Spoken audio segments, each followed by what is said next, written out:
I don't remember the crash. Not the tires screeching, not the shattering glass, not the metallic scream of $1 million sports car crumpling into an unfeeling tree. All I remember is opening my eyes in darkness, not pitch black. No, darker than that. The kind of darkness that lives behind your eyelids when even your thoughts have stopped knocking. I was alive. Barely. They told me I was in a coma for weeks. But what they didn't know was that I could hear everything. Not all the time. It came in waves like a broken radio. Voices floated in, unintelligible, then gone again. But there was one voice I heard clearer than all the others. One that seemed to cut through the fog like a lighthouse. She sang. God, she sang like hope. Had hands and was reaching out to me. Sometimes she hummed old songs. Sometimes she talked to me like I was her diary. And one night she danced. I didn't see it with my eyes, still trapped in darkness. But I felt the shift. Her laughter, breathless and bright. The shuffle of feet on linoleum. The soft music playing from her ancient phone speaker. Something about it pierced the veil I was stuck behind. And in that moment, I decided to fight. I was born Aidan Holt, son of a high school janitor and a waitress. Not the fairy tale start for a future tech billionaire, I know. Our house in Iowa had a broken heater, a leaky roof, and a backyard that flooded every spring. But I had two things going for me. A mind that never stopped thinking. A mother who believed I could rewrite the stars. At 10, I was fixing neighbors' computers. At 12, I'd built a primitive game and sold it to my classmates for $2 a pop on a USB drive. By 15, I was coding back-end systems for a local business. By 20, I dropped out of college with $84 in my bank account, a caffeine addiction, and a startup idea I couldn't shake. I called it Varian, a decentralized data storage system built for security, speed, and ethics. Investors laughed. Too idealistic, they said. But I pushed, I pitched, I coded for 36 hours straight. I slept under my desk. I bled for that dream. Then came the break. One VC firm took a chance on me after I rewired their entire office network. During a malfunction at a conference, they gave me $50,000 in seed funding. Fast forward 8 years. Varian was now worth $2.7 billion. I had offices in 3 countries. Forbes cover stories. Houses I barely lived in. A car I drove once. And no one to share it with. That night, before the accident, I was headed to my lake house alone. I'd just come from a boardroom meeting where I had to smile through a conversation about replacing my own CTO because his vision didn't match the investor's timeline. I felt hollow. Successful, yes. Respected. Feared, but deeply, devastatingly, alone. Then fate slammed the brakes.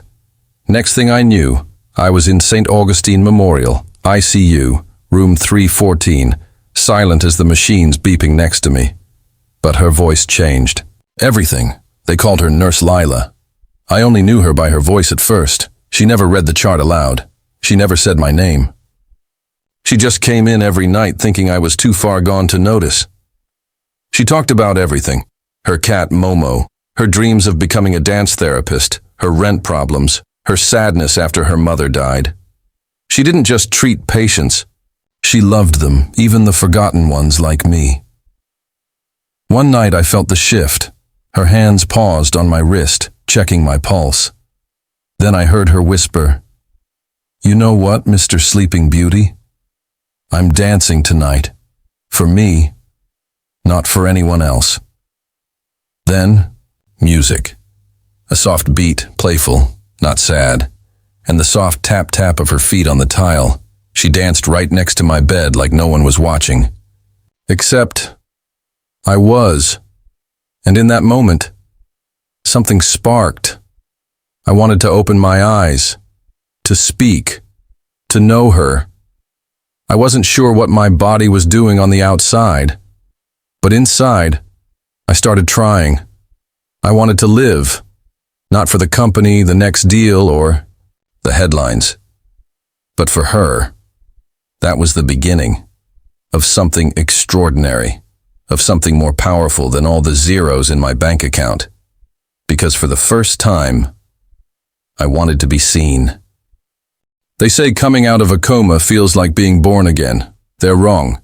Being born means you're welcomed with warmth, with arms that wait to hold you, and faces ready to smile.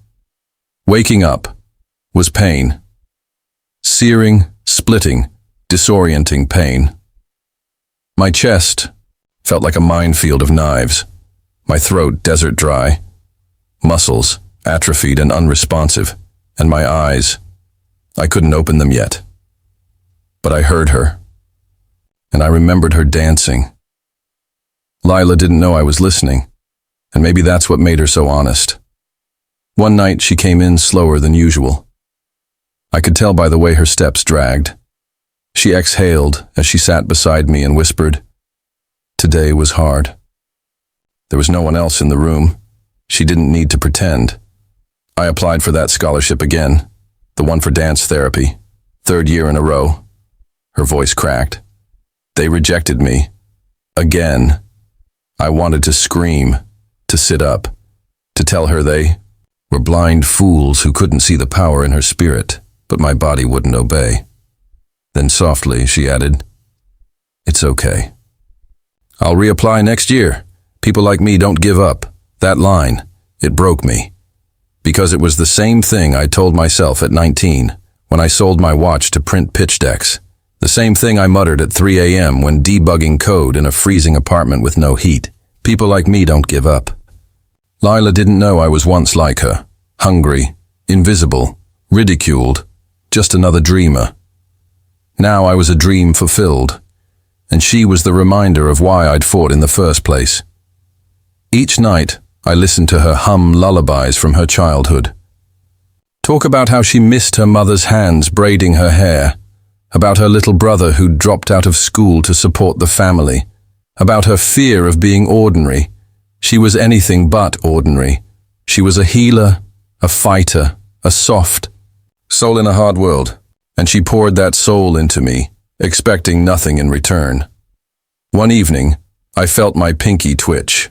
It was small, barely a shiver, but enough. I focused on that. Day after day, muscle by muscle, neuron by neuron, I fought my way back to the surface. Not because I missed boardrooms. Not because of stock portfolios. Because I missed her. Then came the morning I opened my eyes. It was gray outside. Rain tapped on the window like soft applause. A nurse, not Lila, saw me stir and screamed. Suddenly, doctors swarmed like bees. Machines beeped louder. The world rushed back. But she wasn't there. I didn't speak yet. My vocal cords were raw, unused. I couldn't ask for her. But in my mind, I whispered, "Where's the girl who dances?" The weeks that followed were filled with rehab, physical therapy sessions that made me curse, speech lessons that felt like kindergarten, psych evaluations from people who knew my net worth but not my soul. Everyone treated me like royalty, but none of them were her. I asked around without revealing too much. Who was my night nurse during the coma?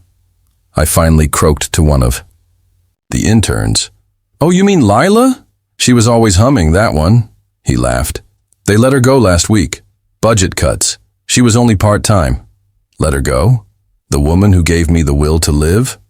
Who stood at my bedside when no one else did? I wanted to shout. To fire the administrator who made that decision. To hand her the entire hospital if it would bring her back. But I couldn't. Not yet. So I plotted. Not revenge. Redemption. I had my assistant dig into her file discreetly, not to invade her privacy, but to know her. Truly, Lila Rose Mendoza. 26. Years old. Graduated top of her nursing class despite working 2 jobs. Lost her mother to cervical cancer at 17. Raised her brother from age 12. Volunteered at a local shelter. Applied 3 times to a dance therapy program.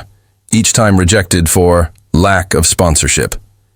She had no idea she'd saved a billionaire's life, but I was about to repay the favor, not with money, not with a flashy car, but with a stage. Used one of my lesser-known foundations, Varian Hearts Initiative, to launch a new program in partnership with a local arts institute. We called it Healing Through Movement. Fully funded, guaranteed mentorship, and one anonymous full scholarship. For one applicant, Lila never knew the CEO she once sang to was alive, awake, and watching. She didn't recognize me when we met again either. Clean-shaven, dressed down, in jeans with a cap pulled low. I walked into the studio on scholarship orientation day, pretending to be a volunteer with the foundation. She was in the far corner, her hair tied back, face glowing with tears and disbelief as she read her acceptance letter. She whispered, "I thought dreams like this were for other people." I nearly broke then and there, because I knew exactly what that felt like. When they introduced me as the founder of the Varian Hearts Initiative, her mouth dropped. She blinked, then gasped. Aiden Holt. As in, Varian? I smiled, slowly walking up to her, and softly said, "You once danced for a man who couldn't move, who couldn't speak. But because of you, he came back." She froze. Her hand lifted to her mouth, eyes wide, tears followed. "You?" she breathed.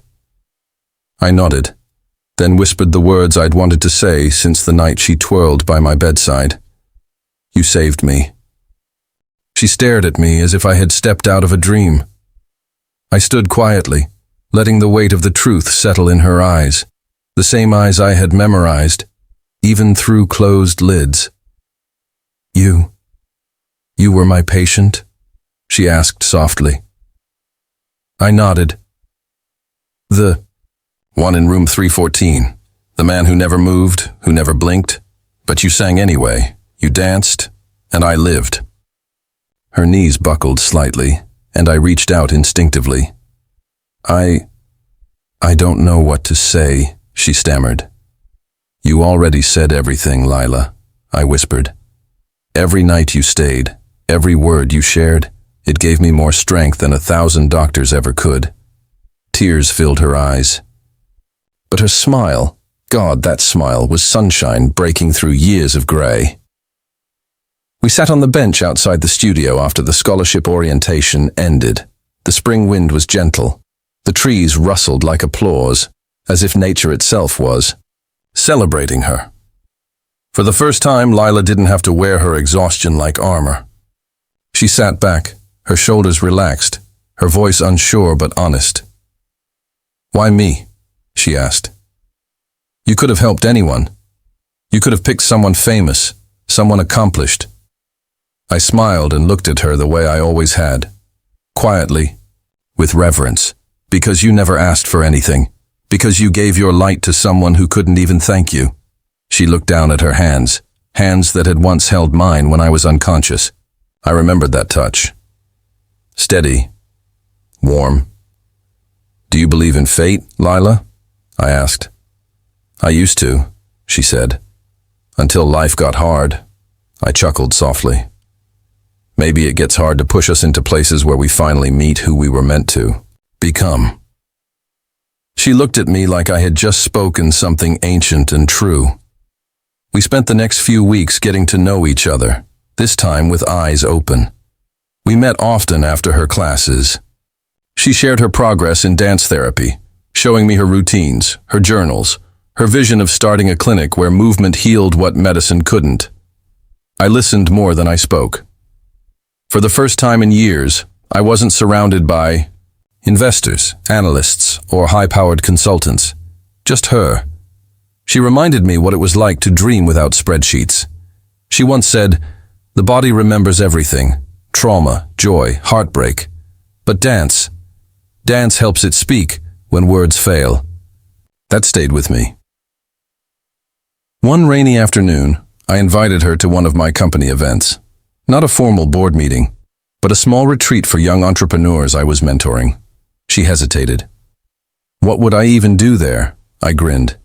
Exactly. What you've always done. Be yourself. She walked in wearing a simple navy dress. No designer label, just grace. And just like the first time I heard her voice in that cold hospital room, the room softened around her. She didn't talk money. She asked about people's passions. She didn't talk about her past. She asked about their future. People gravitated toward her, especially me. That night, we sat by the fire pit. The retreat was over. Everyone had left. I've never felt like I belonged in rooms like these, she confessed, tracing circles on her mug. I leaned in, and yet, everyone else followed. You. She looked up, startled. Lila, don't you see it? You don't need money to lead. You have something rarer, compassion, presence, sincerity. She was quiet for a long time. Then she whispered, Why are you doing all this for me? I paused. Because I loved her? Because she gave me life before I could give anything back? Because I finally realized that fortune without purpose is just a number? All of those things. But I said only, because someone once believed in me when I had nothing. It's my turn now. Weeks passed. She bloomed. The quiet, unseen nurse became a rising star in the field of therapeutic arts. Articles were written, interviews requested, but she never changed, not once. She still danced like no one was watching, and I watched. Every time. One night, after a fundraising gala she helped organize, we stood beneath a canopy of stars on the rooftop. Music played faintly from below. I have something to show you, she said. She stepped away, took out her phone, and played a soft instrumental piece. Then, without a word, she began to dance. It wasn't for the crowd. It wasn't for a patient. It was for us. She moved with grace and gratitude, her arms telling the story of loss, hope, and rediscovery. When the music faded, I stepped closer, took her hand and whispered, May I? She smiled, and we danced. Me, the billionaire who once lost his way. Her, the girl who danced to survive. Now, dancing to live. But life, as always, isn't a straight line. The next morning, a story leaked, a tabloid headline. Mystery billionaire's romance with former nurse, scandal or strategy. Photos of us. Twisted quotes. Speculations about power dynamics. Suddenly, the media painted her as a gold digger, a social climber, a charity case I kept around for guilt. Lila didn't cry. She didn't scream.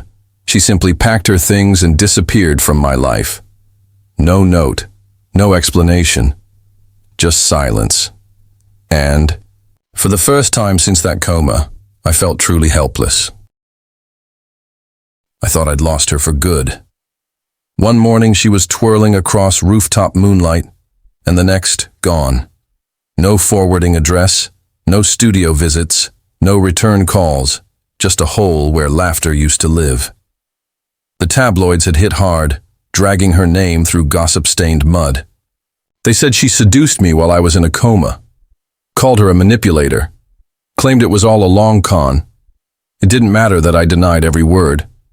It didn't matter that I offered interviews, clarity, transparency. The truth didn't travel as fast as rumors do. And Lila, she didn't fight it. She vanished like she'd never existed. For the first time in years, I missed meetings. I sat alone in my penthouse watching old hospital security footage, grainy clips of her dancing beside my bed. Those nights she hummed lullabies while brushing the wrinkles out of my sheets. It became torture, worse than the coma. Because now, I was awake and helpless. I had lawyers, investigators, even ex-FBI trackers. They all came back with the same answer. Nothing. No credit card activity, no phone pings, no emails. She had wiped herself clean. But there was one thing they couldn't erase. her brother. I drove 3 hours to a small, weather-beaten building on the outskirts of town, a modest youth center. Her brother Elias worked there now as a volunteer. Math tutor. He spotted me before I even stepped out of the car. "You shouldn't be here," he said as I approached. "She asked us to keep you away." I didn't respond right away. I simply looked him in the eye and said, "She saved my life." He exhaled, looked down at the basketball in his hands. "I know." Silence stretched between us. Then he added, "She's in Vermont. Small town. Teaches movement therapy at a shelter. She's trying to live quietly." "Is she okay?" I asked. He didn't answer for a while.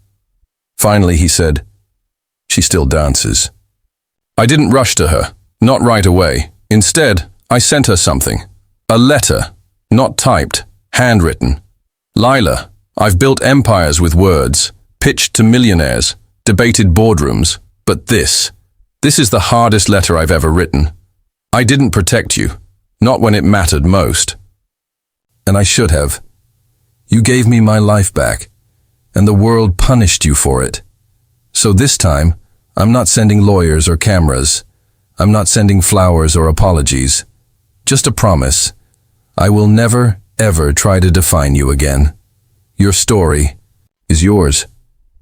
Your truth is yours. But if there's even one part of your heart that still wants to share the rest of this journey with me, I'll be waiting. Always. Aiden, 2 weeks passed. Nothing. No call. No reply.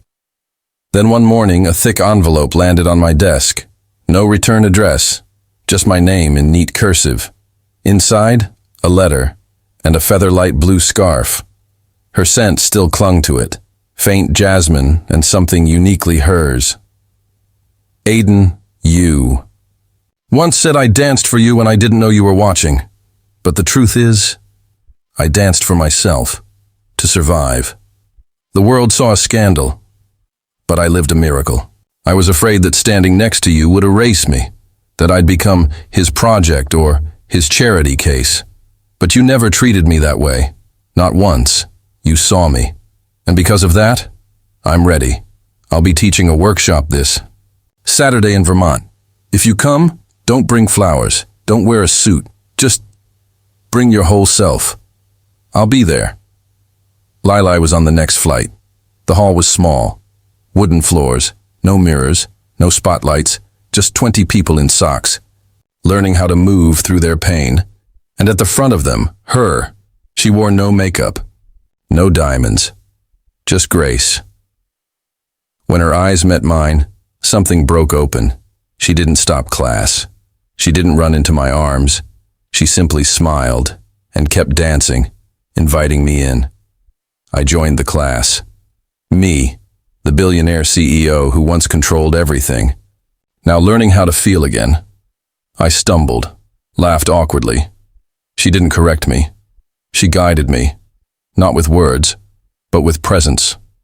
For the first time in years, I wasn't leading. I was following.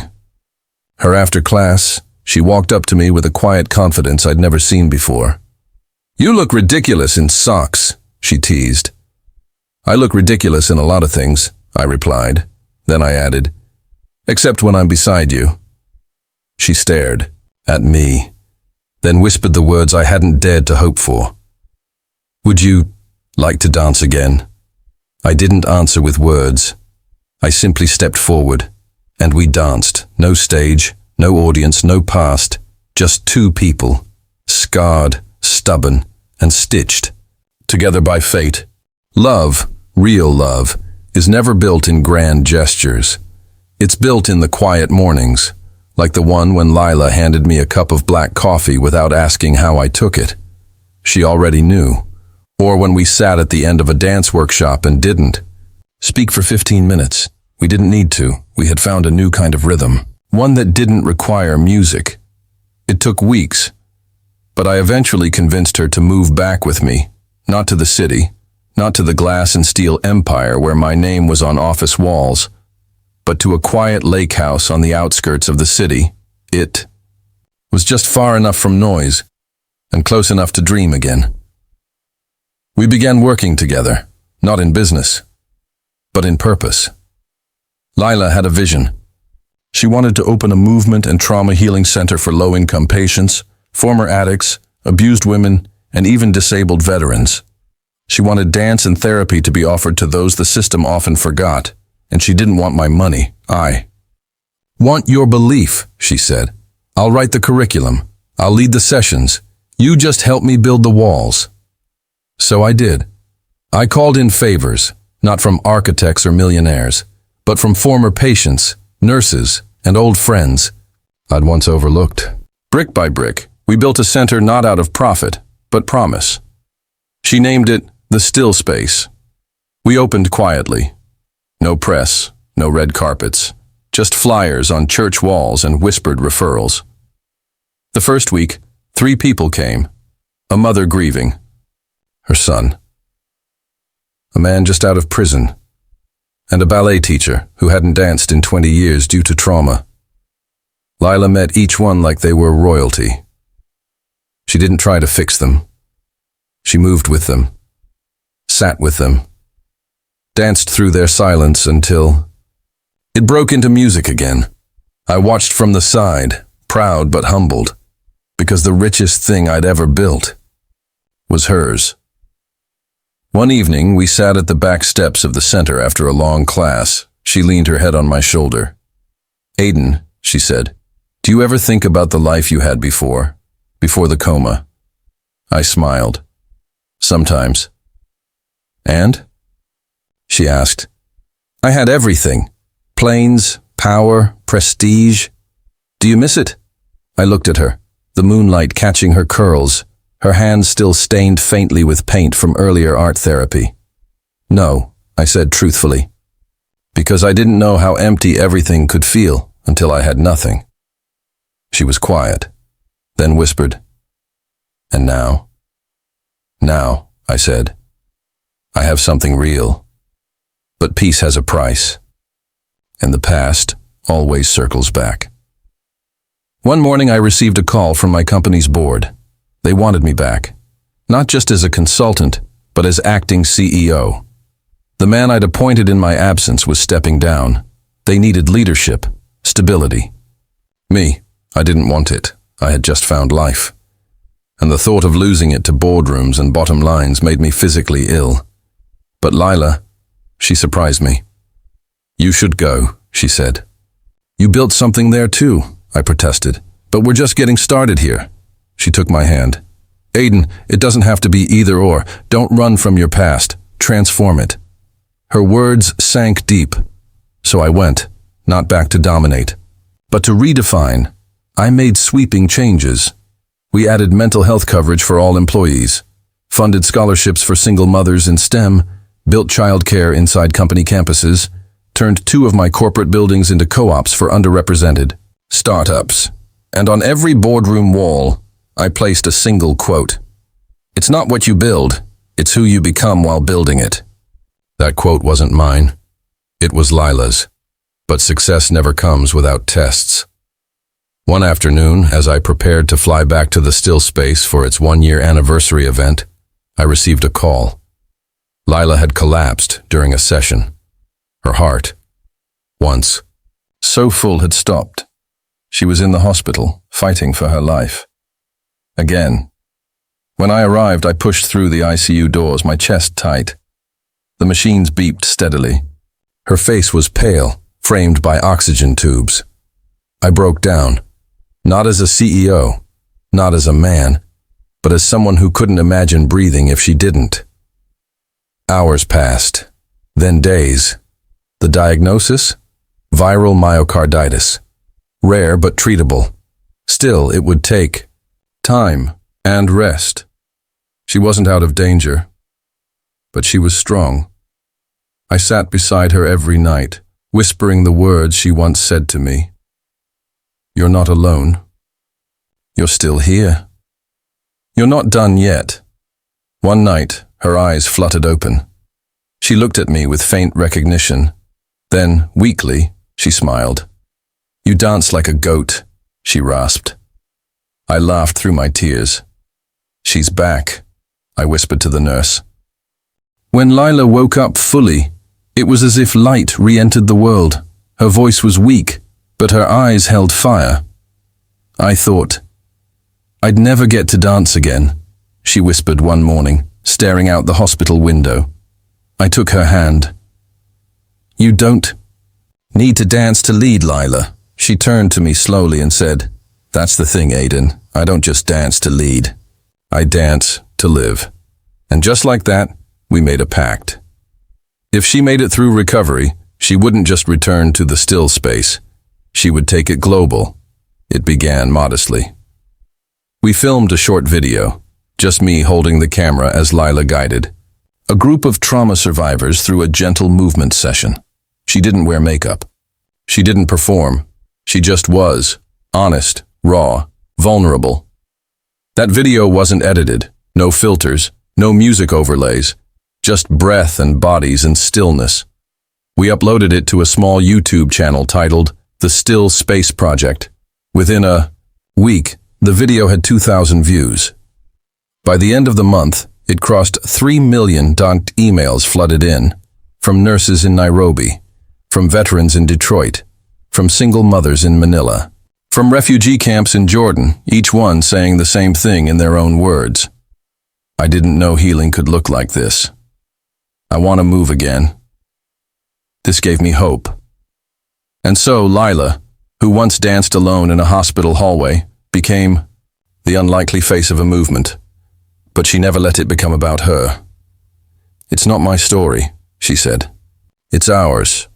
All of us who've ever been ignored, silenced, or made to feel small." We traveled. Together. Not in private jets or hotel suites, but in borrowed classrooms, dusty church basements, and barefoot on rooftop decks. She taught workshops. In slums, shelters, and even prison yards. And I followed. Not as her CEO, not as her protector, but as her student. Everywhere we went, people opened up. They moved their pain through motion, and each time, I watched Lila breathe life into rooms like a candle lighting other candles, never burning out. Then, something remarkable happened. The United Nations invited her to speak at the Global Healing and Innovation Forum in Geneva. They wanted to hear her story. Ours. She hesitated at first. "I'm not a speaker," she said. "I'm just a girl who danced to keep from breaking." But I looked her in the eyes and said, "That's exactly why they need to hear you." The day of her speech, she stood backstage trembling. She wore a simple navy blue dress, no glitter. No gold, just truth. I squeezed her hand before she went out. She whispered, "Do I look like I belong here?" I smiled. "You look like the reason this place matters." She stepped up to the podium. The audience of world leaders, scientists, educators, and healers grew silent. And then, with that same quiet voice I'd once heard humming in a hospital hallway, she began, "I'm not here because I saved someone powerful. I'm here because someone powerful reminded me that I mattered too. I'm a nurse. I've held the dying. I've sung to the unconscious. And yes, once I danced beside a man who I thought would never wake up. That man gave me back my voice. But it wasn't through money or fame. It was because he saw me when no one else did. Today, I help people move again, not because movement is elegant, but because sometimes it's the only way we remember we're still alive." There was a pause, then silence, and finally, thunderous applause. Later that evening, standing on the balcony of our hotel in Geneva, I looked at her as city lights flickered below. "You realize," I said, "you just changed the world." She leaned into me, smiling gently. "No, we did." Laughed. "All I did was fall into a coma. And I," she said, "just happened to dance in front of the wrong patient." We both laughed, then fell quiet. That night she danced again, just for me. No stage, no cameras, just her, on bare feet, twirling in the soft breeze of a European spring. And I watched, not as a billionaire, not as a CEO, not even as her partner, but as a witness to grace reborn. Years have passed since then. The Still Space now operates in 23 countries. We've helped over 100,000 people reclaim their bodies, their breath, their rhythm. And me? I still sit in some boardrooms, still make big deals.